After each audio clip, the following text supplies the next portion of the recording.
Ayan na guys, umpisahan na natin hiwain yung pork liver. Ayan. Yan po ang ating lulutuin ngayon para sa aming pananghalian. So yan guys ay gagawin nating igado. Ayan. Dahil hindi po ako nakapagluto ng ganyan. So ito ang first time na magluluto ako ng igado. Kaya naman dahil mayroong nagdala sa amin, hindi ko talaga siya palalampasin. So, ito na nga. Ayan, i-ready na natin siya guys. I-slice natin siya ng maninipis lang. Ayan. So, first time natin itong gagawin. Sana maging maayos ang kalalabasan niya guys. Ayan. Gusto ko ang igado kahit nung bata pa ako. Kaya, ito na siya. Chance na natin to guys. So, ang iluluto ko ngayon ay sa aking version. So, ayan guys. Maghiwa muna tayo ng atay. Ayan. So, ilagay natin siya sa mangkok guys. Ayan. 1 kilo nga po pala yan na liver. Ayan. Maninipis lang siya guys. Nasa sa inyo po kung gusto nyo ng medyo makapal or malapad. Bahala kayo. Ayan. So, sa akin maninipis lang yung hiwa niya guys.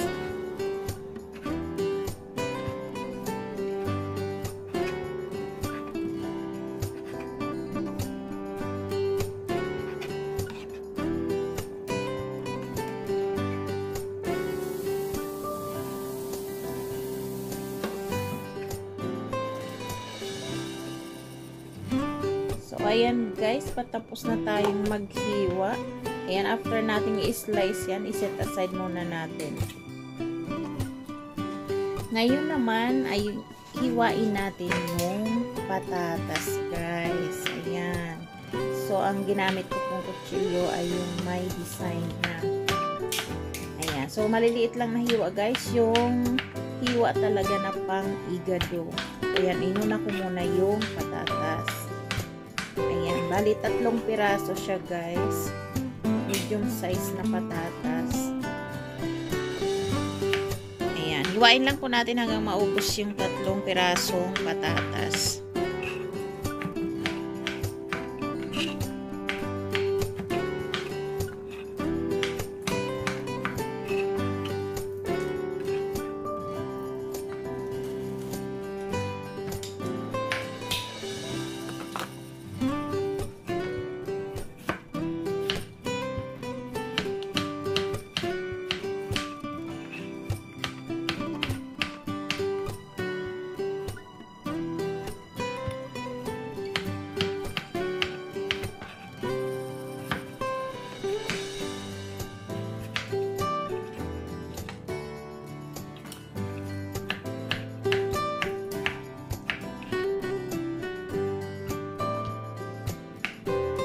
Ayan, pagkatapos natin hiwain yung patatas, isunod natin yung carrots guys.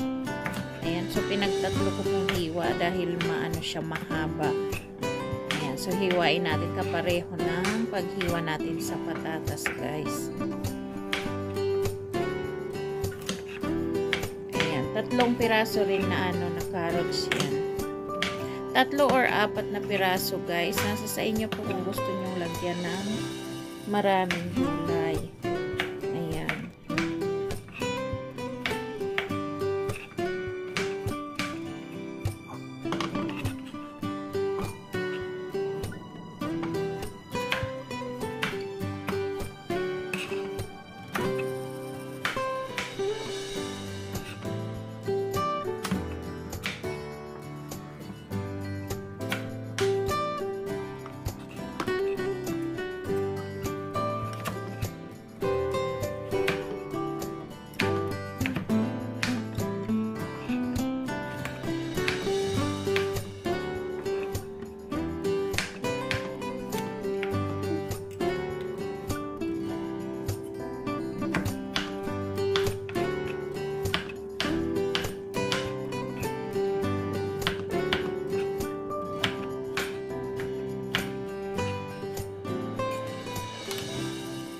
Ayan, nahiwa na natin pareho yung carrots at patatas.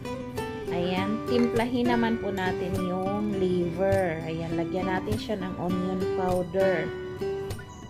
Ayan, lagyan natin ng 2 kutsarita. Mas maliit siya sa kutsarita, guys. Mga half lang siya ng kutsarita. Ayan, tapos garlic powder, 2 rin. Ayan, syempre huwag kalimutan yung black pepper. Ayan, nasa sa inyo guys kung gusto nyo ng maraming black pepper, ha. Ayan, syempre dahil gusto ko ng maanghang, syempre lalagyan ko siya guys ng chili powder. Ayan, optional po yan, ha. Nasa sa inyo po kung gusto nyo ng maanghang. Kung ayaw nyo, huwag naman pong lagyan. Ayan, so huwag kalimutan lagyan ng soy sauce guys. Ayan yung ating pang-alat dyan. At syempre yung lemon juice. Ayan. Tapos halu-haluin na po yan. Ayan. Ihalo natin ng maayos na maihalo lahat yung ingredients niya guys. Yung mga powder ingredients na nilagay natin. So guys, kung ayaw nyo po ng powder na na pang ingredients dyan, pwede naman po kayong maghiwa ng bawang o ng sibuyas. Ayan. So nasa sa inyo po yan kung anong gusto nyo gamitin at kung saan kayo mas komportable o alin ang mas madali para sa inyo gawin.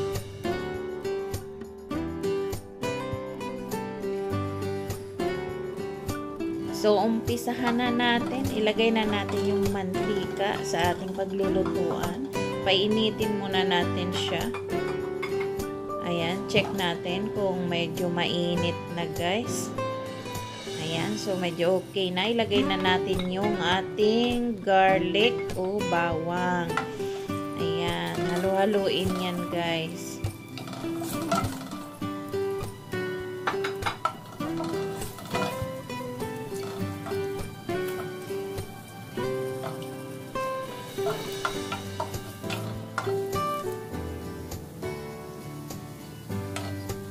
Ayan, kapag nakikita na natin na nag-umpisa na siyang mag-brown, isunod na natin yung sibuyas. Ayan, 1 pirasong sibuyas lang po yan. Yung onion, nasa sa inyo kung gusto nyo damihan. At yung garlic. Ayan. So, ihalo-halo lang natin siya. Tapos, syempre, isunod na natin yung ating pork liver. Ayan, igisa-gisa muna natin siya.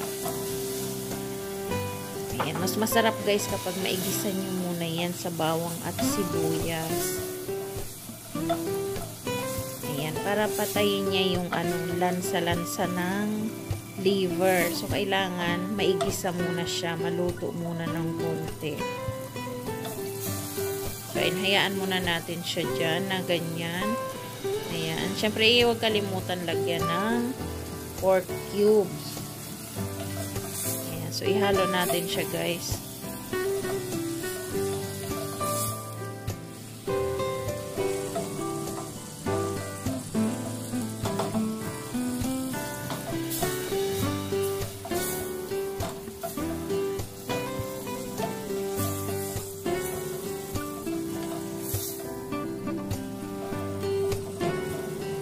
So, kapag naigisa na natin yung liver, guys, isunod natin yung carrots. Ayan, ihalo muna natin yan. Haluin natin ng konti. Ayan, tapos syempre, isunod natin yung patatas. Ayan, kailangan maigisa yan, guys, para mas malasa siya. At syempre, isunod natin yung green peas. Ayan, konti lang yung green peas ko guys, kaya ganyan lang siya. So, pwede nyo po siyang dagdagan kung meron pa kayong idadagdag. Ayan. Kung gusto nyo ng mas marami yung halong green peas, pwede po.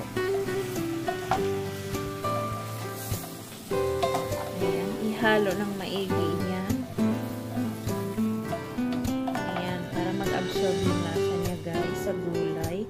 Siyempre, lagyan natin ng patis o fish sauce. Ayan yung pampaalat natin, guys. At siyempre, huwag kalimutan lagyan ng bay leaf o laurel. Siyempre, ihalo natin ulit yan, guys.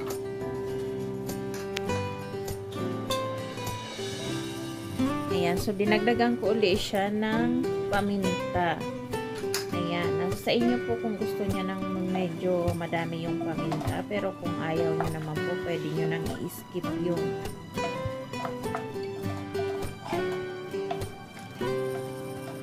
so pagkatapos ihalo-halo, takpan muna siya para maluto-luto yung gulay niya.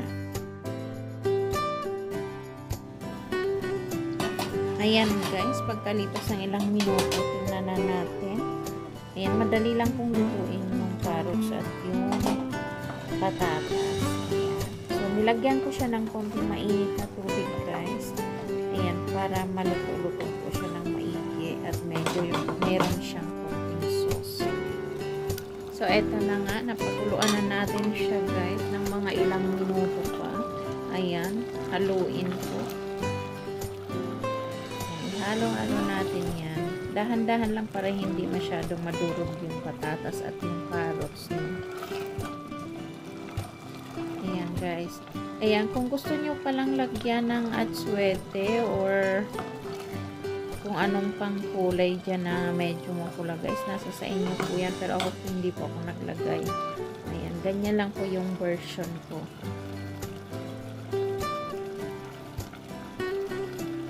At kung gusto nyo naman po pala na medyo madami-dami konti yung sauce, ayan, pwede nyo naman kung dagdagan yan.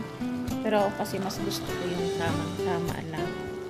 Ayan, so konti lang talaga yung nilagay ko guys. Ayan, so sana nag-enjoy kayo sa aking recipe ngayon guys. Maraming salamat!